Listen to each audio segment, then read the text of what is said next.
Капучиното ми е готово. Ще го изпия на двора, моето любимо място, където си пие кафето, под един много красив храст, който прилича на люляк, но не е, цъфти с много хубави лилави цветове. Времето е необичайно топло за Англия.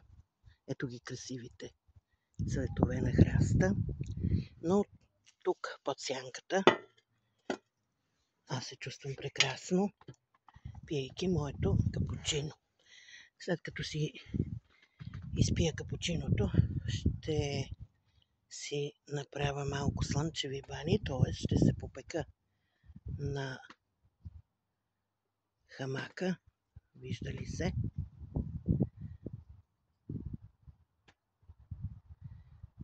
Ще се попека на хамака, но за това съм си взела слънцезащитния крем на компания Atomy, който се предлага в два варианта.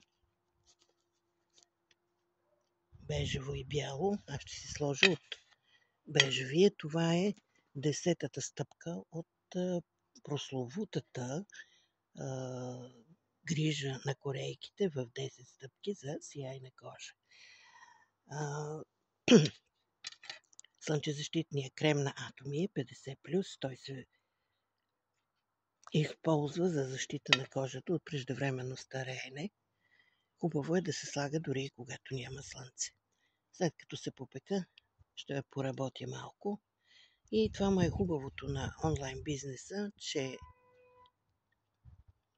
можеш да работиш когато искаш, колкото искаш, без никакви ограничителни норми, срокове и така нататък.